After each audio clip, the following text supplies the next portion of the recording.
friendship that'll never ever end.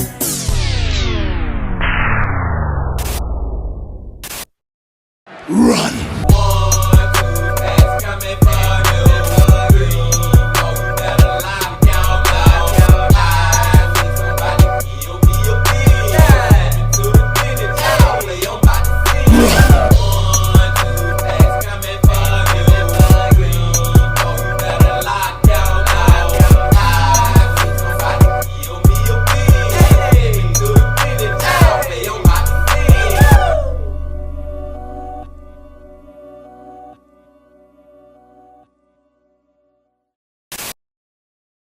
It's a beautiful day in the neighborhood. Reaction Beanie Yo 766. Tighten that neighborhood, my brothers and sisters. It is the end of the work week once again, my friends. Which also means that it is time for another reaction suggestion Friday. Another RSF Bean team. Hope y'all doing excelente out there today. And I'm glad that you came on back to the channel once again to help with the bean. Now, as y'all can see, I already have the YouTube random comment picker thingamajiggy pulled up. And all I have to do is press pick a winner. And we gonna see which member of the Bean Team All-Stars video that they suggested that I react to on this Friday. So without further ado, let's do a countdown. In 5, 4, 3, 2. And the winner is Kylie Nelson, 1993. No, it's not Kylie, y'all. It's not freaking Kylie. Kylie says, thank you, Beans, for this reaction video. She was commenting saying thank you for me reacting to her video that she suggested last Friday. But let's go again, y'all. These are the 4 Bean Team All-Stars who actually have a chance of their video being selected on this Good Friday. So let's go again with the countdown. In 5, 4, 3, 2. And the winner is Hysteria 555, better known as Futuristic 80s, y'all. Shout out to Futuristic 80s, man. I think they was like my second ever member of the channel, member of the Bean Team All-Star. So shout out to you. And it just says my suggestion with the link above. I don't know what channel we're about to go to. I don't know what the freak we're about to watch, Bean Team. But we're about to get into it. And also to all the members of the Bean Team All-Stars, if you didn't get selected this week, make sure in this video you leave another comment, and maybe next week your video will be selected. But I digress, Bean Team. I will be right back with the reaction to this video. All right, Bean Team, we are back. And we are going to a new channel that I have never watched ever in my freaking life. You know what I'm saying, man? I am brand new to this freaking channel. The channel name is Boxhead. And the title of the video is The Most Painful Cave Deaths Ever. I don't know about this channel, but just reading that title, I immediately started to think about Chilling Scares and Mr. Ballin'. Those the first ones that come to my head as far as like these cave deaths and things like that. But I'm excited to get into this video, y'all. Shout out to Futuristic 80s. Shout out to the Bean Team All-Stars. And shout out just to the Bean Team, period. And we gonna get into this video. But before we get into it, y'all know what y'all got to do. Get whatever you may need. Get what you need, please. We are to Boxhead on a reaction suggestion Friday because Futuristic 80s want us to check it out. Y'all got what y'all need. Y'all ready to go? Then let's go. We're diving into caves where the people who went into them died horribly. This first one is actually not that known, and it's the Ellison's Cave tragedy. Only a few hours from the cave is the University of Florida in Gainesville. And 10 students went up to the cave on February 12th, 2011. Because hey, who needs a beer and partying in a college town in Gainesville when you could just go sit in a rock tube? I seriously don't get people. The group consisted of 5 boys and 5 girls. 2 of which were Grant Lockenbach, who was 20, and Michael Peary, who was 18 years old, who would never come out of the cave again. Another fun fact you should probably know about this cave, it's considered the deepest cave in the US. With the pit so deep, they call it the Fantastic Pit, and it's almost 600 feet deep. Kinda like your girlfriend after she hangs out with the guy she told you not to worry about. Sorry, Boxheads, someone had to tell you. Anyways, Okay, time out. I see Boxhead with the jokey jokes. Hey, this man giving me Mike from that chapter vibes. I'm already liking it, man. But damn, this the deepest cave in the fucking United States. That's already crazy.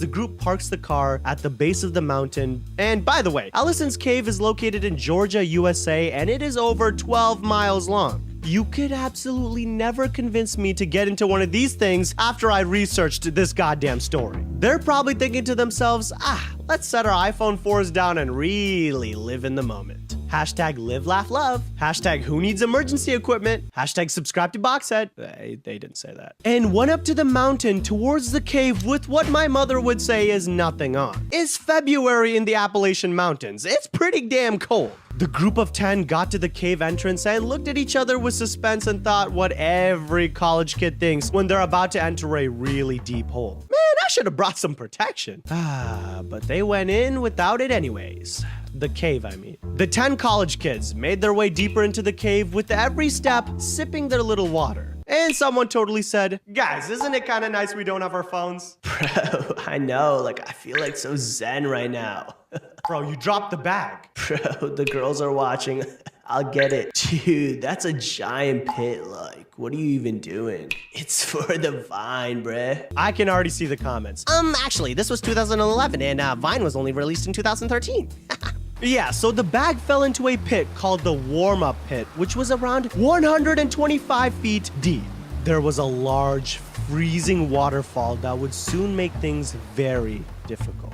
After the bag had fallen, the group wanted to turn back, probably thinking, let's go get some beers, this is stupid. But our guy Grant insisted on going down to get it so that they could, continue. But as he descended deeper and deeper, he started to shiver as he got closer to the giant waterfall. The water is freezing. Okay, fine. Not literally, but the water in that cave only ranges between 32 and 55 degrees Fahrenheit, which is pretty cold. As his body inched down the rope, he found himself getting closer and closer to the waterfall, slowly moving down. He tried to avoid the cold water by swinging away, but that caused him to get tangled in his own ropes. And he just hung there, slowly moving down into the water. As the freezing water rushed over him, Grant screamed for help.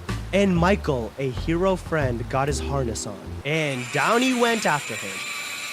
The harness zipped Michael down, and as he got closer, he tried to help Grant get free of the water. Yank, pull, and right there, ladies and boxheads, is where everything got even worse.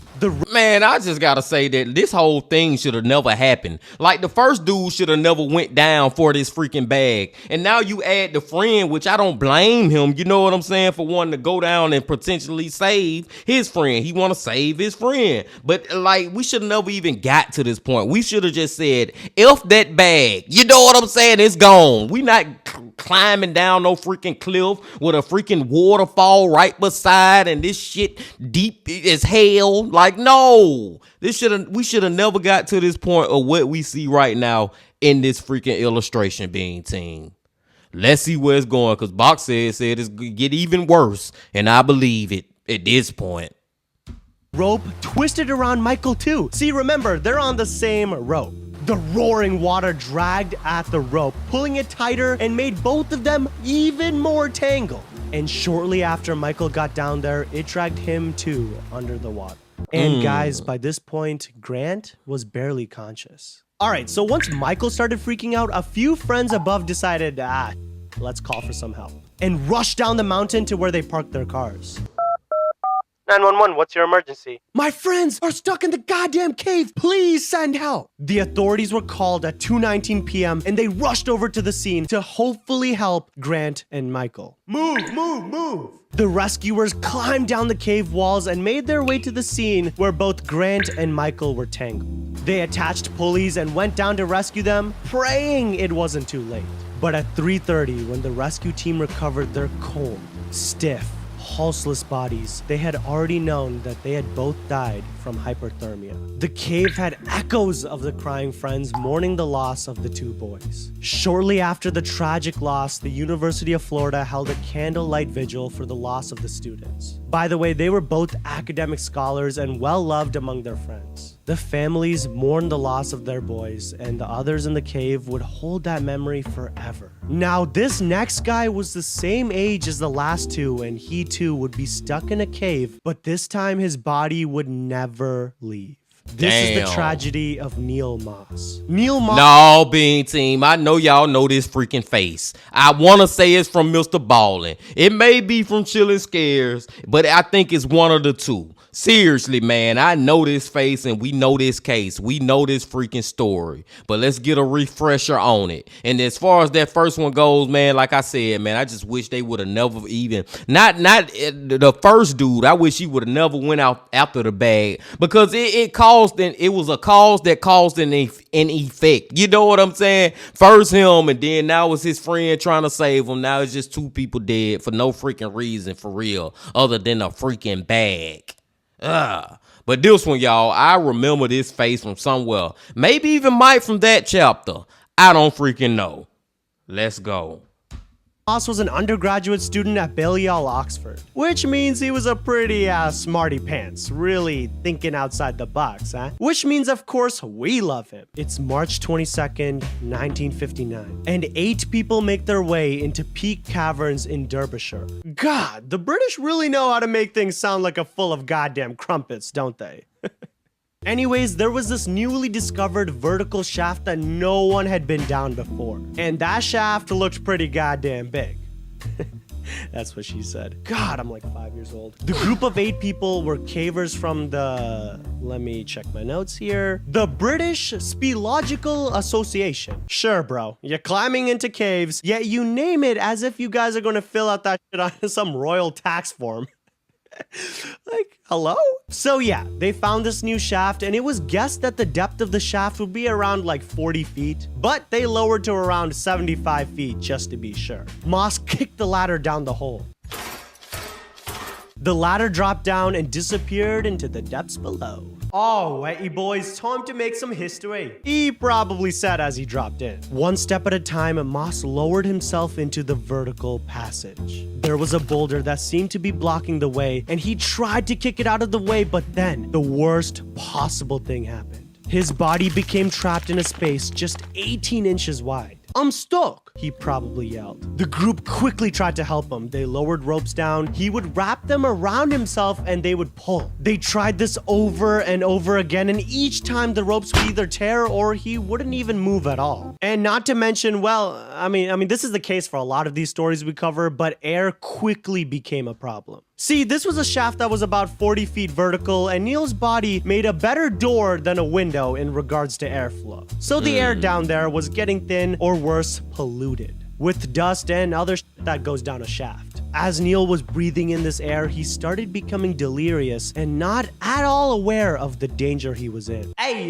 you guys go out to eat. I'm fine here, he called. Like, imagine being 40 feet down in a rock tube and telling your only hope of rescue, go, have some brewskis while you're just sitting there dying. Like, guys, this is clearly carbon monoxide poisoning. Oh, you don't know what that is, huh? Well, clearly you didn't watch my other videos because, fine, I'll forgive you. It's basically when your brain isn't getting enough oxygen and you start acting like a goddamn fool. So yes, Neil has seen better days. Let's just call rescue. Breathe and get your tea out your ass. It's 1959 and the iPhone hasn't even been invented yet. We can't use the goddamn tele. Alright. So someone had to find the I didn't even think about that for a second, y'all. I was like, yeah, freaking somebody pull out the iPhone or Android and freaking call 911. 911. No. No, this is way back in the freaking 50s, y'all. You know what I'm saying? It ain't that simple back then. It wasn't that simple to call for help. This is crazy though, man. Like, just even seeing that picture of him make me feel a little claustrophobic. You know what I'm saying? Like, can you imagine being stuck and can't move in a freaking cave? Oh, I feel like I would freaking pass out or something. I wanted to say die. I might as well say it, Bean Team. I feel like I would die from just... I don't even know how to explain it. Let's keep going.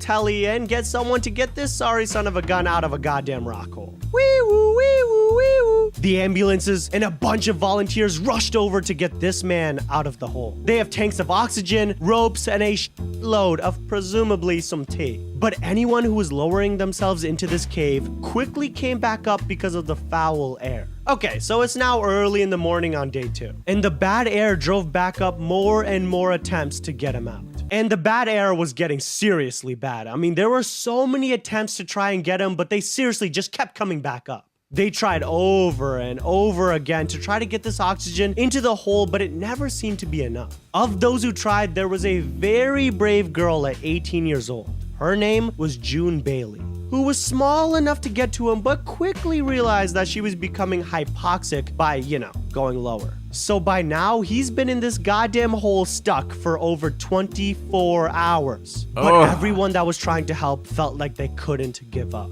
His father was weeping at the cave entrance, never did enter the cave, but seriously, he couldn't bear to see his son in that state.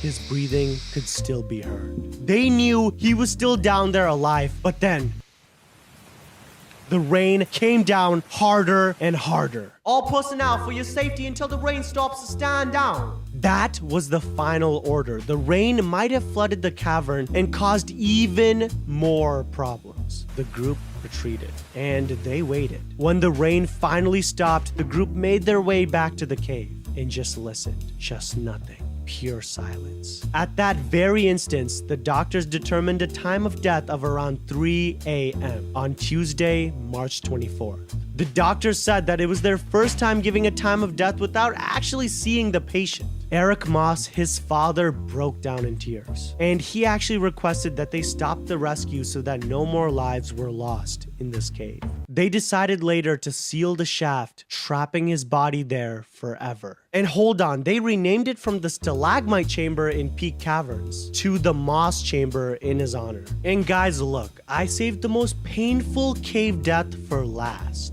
Everyone. Yes, before we get to the last one, Bean Team, Mr. Ballin most definitely told that story. Maybe like a month or two ago. Like, it's one of Mr. Ballin more recent stories. I know y'all know what I'm talking about, man. And because I started to remember the father and the girl who went down and tried to get him but couldn't get him. You know what I'm saying? And then seeing that last picture of the writing or whatever where he died. And it's also to just think about, even to this day, Bean Team, as I'm speaking right now, as y'all hearing it, his body, or what's left of it, his remains, is still down in that freaking cave.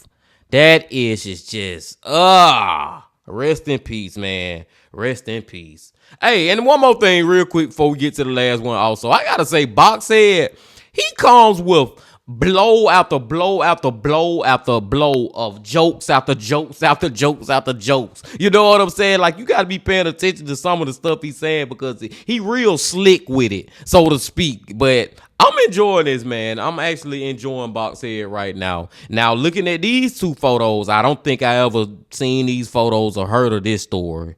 But let's hear it.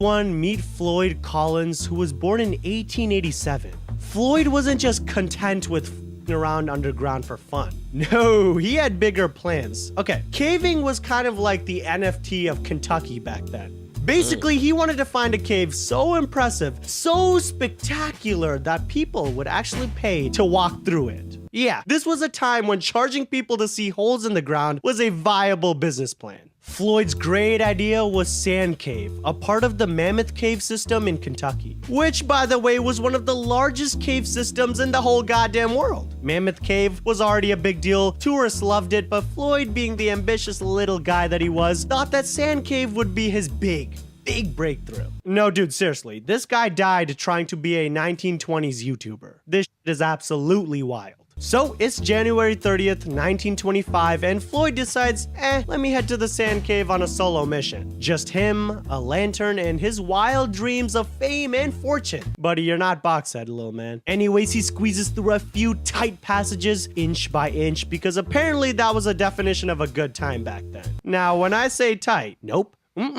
Nope. I am not going to say it. I'm putting my foot down. The jokes in this video have gone too goddamn far. We're talking spaces where you can't even turn your head without scraping it on the goddamn walls. If you're even slightly claustrophobic, this would be your worst nightmare, and I recommend you click off the video right now. Now, I can't click off the video because obviously it's my video, but miss me with that bullshit. But not for Floyd. Nah, this guy's a committed man. He's making his way deeper and deeper into this cave. He finally finds what looks like a promising spot, and of course Floyd, being the adventurer he was, figures, what's the worst that can happen, guys? And starts lowering himself. One step at a time, Floyd shimmies his way down this 55-foot deep vertical shaft. And probably thinking to himself while he's going down, this is it. I'm about to be rich. Just when Floyd's about halfway down, out of nowhere, a 26-pound rock comes loose from the ceiling. Now, it doesn't sound like that big of a deal, right? 26-pound rock? Boy, I'm bench pressing that. You feel me? Anyways, this rock decides it's going to sit itself right on top of Floyd's left leg, pinning him against the narrow cave wall. Floyd's not just stuck. This man is super duper stuck. And before super duper duper Cooper trooper stuck. And it's just like, man, Floyd, in a way he was asking for this. You know what I'm saying? Like, bro, like you trying to get yourself into some ish that you don't want to be in. You think, you stupid Boxhead, he could have just pushed the rock off. Let me stop you right there, mister. Remember, this passage is so tight that Floyd could barely move his arms, let alone reposition himself. So he wasn't just trapped, he was goddamn profanity, boy. YouTube, I'm sorry. But he's already deep underground, and his family knew that he'd gone caving, but it wasn't until hours later that his brother, Homer Collins, realized that something might have been off.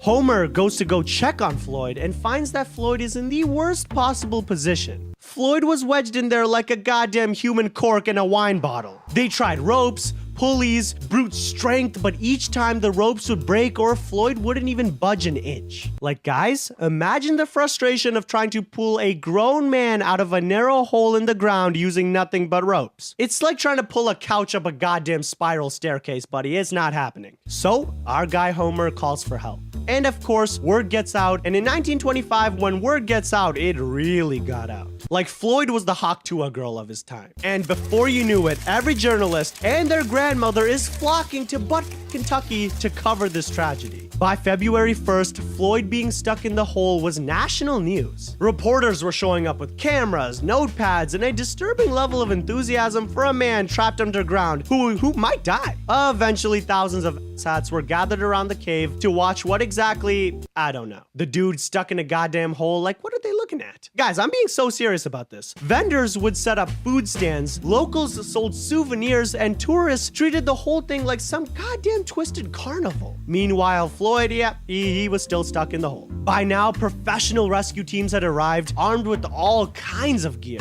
Motorized winches, oxygen tanks, and enough rope to make a Boy Scout goddamn proud. Problem was, the cave wasn't cooperating. I mean, it's a rock hole. I don't know what they wanted from it. Every time they tried to pull Floyd out, more dirt and more rocks would just collapse onto him, making the situation even worse and more painful. The passage was just too tight, too unstable. Meanwhile, Floyd's condition was getting worse and worse. He was like, I just try to just think about, man, I cannot imagine not only just being stuck, like, let's just say me and you being team, let's just put ourselves in Floyd's position. Like, I can't imagine being in that position for freaking 5 minutes. But this man been in like this hours. Like, I most definitely can imagine that. Like, oh my God, that go back to what I was saying earlier, being team. Like, I feel like I will fucking pass out or die or something. Like, my brain wouldn't be able to take it. Like, I will literally stress the death out, not the elf out, the death out. Like, seriously, I was stressed till I would have a fucking aneurysm or whatever that word is. Y'all know what the freak I'm trying to say. Oh my God.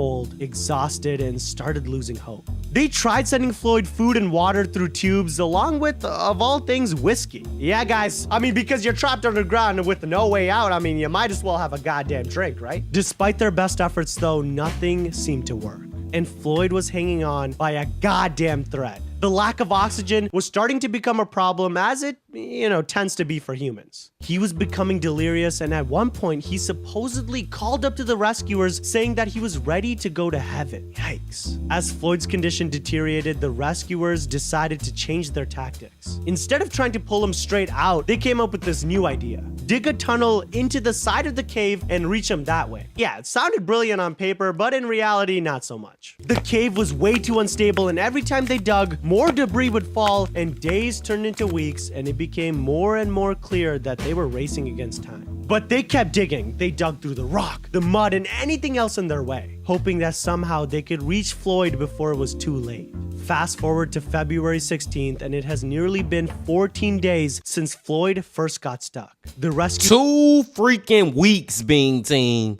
2 weeks this man been stuck in the same position, and it's one of the, if not the most, you can make an argument that is the most uncomfortable position that you will ever want to be in a cave, can't move, still got this same fucking rock on your leg. At this point, his leg probably is done. Like, even if they do get him out, his leg probably would have to be amputated. You know what I'm saying? Like, this is— team had finally broken through their tunnel, but guys, it was too late. Floyd had died from exposure, starvation, and hypoxia. Or in simpler terms, he was stuck in a fucking hole for 2 weeks. He was found in the same exact spot he'd been since day one, trapped beneath that 26-pound rock deep underground. When the rescue team finally reached him, there was nothing left to do but declare him dead. Now, guys, the official time of death was estimated to be around 3 a.m. on February 13th, but no one really knows for sure. And here's where things take a even wilder turn. Oh, did you think we were done? After Floyd's death, the rescuers had to make a tough call. They decided to leave his body in the cave because they couldn't risk any more lives trying to pull him out. So they sealed up the passage, leaving him in the place that he had hoped would bring him so much fame and fortune. Oh, wait. Did you think everyone listened to the rules? No. Months later, a team including Floyd's brother Homer finally managed to retrieve Floyd's body. They were able to bury him, and you would think that all is well. Well, of course, until they found out that the property was actually sold to a dentist named Dr. Harry Thomas, who, hold on, dug up the body and put the body back into the cave on display in a goddamn glass coffin. What? Did you think we were done? His body was then stolen. Yes, stolen from the coffin and then yeeted into some bushes. His body was found with his left leg missing. And then his body was put into another coffin back inside the cave, until his family pleaded and pleaded with the National Park Service to, not have this man's body be a goddamn tourist attraction. Fine, they said, and you'll be happy to know that Floyd is no longer in the cave. Alright guys, look, Floyd Collins suffered one of the most painful cave deaths ever. Well, actually, I don't know, because some of the deaths in this cave deaths video may have been more painful. Okay, wait. But now when I think about it, what's more painful, deaths in the cave or deaths in the ocean? I don't know. You might have to watch this video right here where I talk about the most painful deaths in the ocean, and you have to let me know which is more painful. I realized I may have a problem. I talk about death way too goddamn much. I think I gotta go get that checked out. But while you do that, you should probably check out the subscribe button. Hey, gotcha right there. Come on, that was clean. Man, shout out to Boxhead and shout out to Futuristic 80s, y'all. That was different, man, but I really freaking enjoyed it, man. I really enjoyed his narration of these crazy stories. Sad stories. Rest in peace to all the people who died, first and foremost. And that last one got so crazy, like it started to have crazy twists and turns. Well, at this point, I'm waiting on Mr. Ballin to cover that. The man, the myth, the legend. If you ever hit me right now, you need to freaking freaking give your own narration to this story, because when we got to the point, it was already sad that he died, but when we got to the point that his brother, his brother and friends, they said, F that, we going to go get Floyd up out this cave and we gonna bury him properly. So they did, and that's a W. But then the goddamn man who owned the cave said, nope, we gonna dig him back up out this grave and put him back in the cave because this is a tourist attraction. You know what I'm saying, man? Then somebody else took him back out, then he ain't have no left leg no more, and they still said, no, we gonna put him back in the cave because we gotta make this money from these tourists. These tourists want to see that this man is stuck right here dead. You know what I'm saying, man? And then at the end, it was like the final verdict was the family, and thank God, thank you, thank whoever made the decisions, that the family was able to put Floyd body to peace. Like, seriously, at the end of the day, he is buried now, being seen. But that was crazy at the end with the twists and turns, man.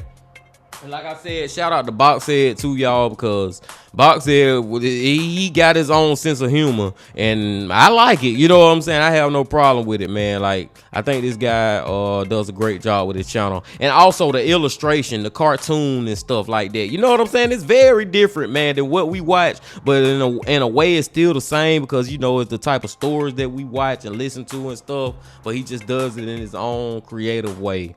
The second one, y'all, with now this is a Mr. Ballin story already.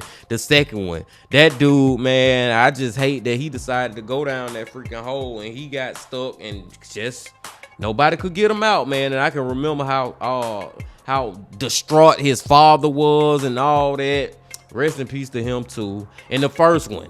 Now the first one is the one where it's like, dude, man, why did you feel like you needed to go get that bag so bad? And then why did the group of people you was with, why did nobody stop you from going down there?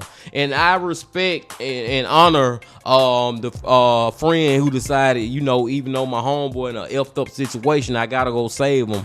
Respect and shout out to you, but it was like a bad decision that led to even badder, and I know that's not a word, I guess even worse decisions, whatever, being team, just freaking effed up. Long story short, short story long. But great video from Boxhead, man. Great video from Boxhead. And I digress. I'm gonna go and let y'all go now, being team. I appreciate y'all coming on back as always. And before you leave, just please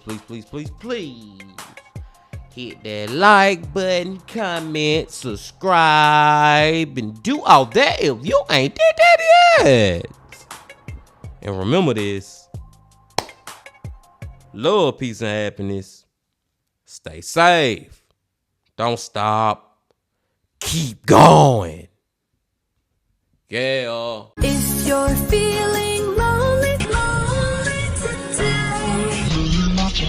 today, come along and throw your cares away. We're really glad that you're our friend, and this is a friendship that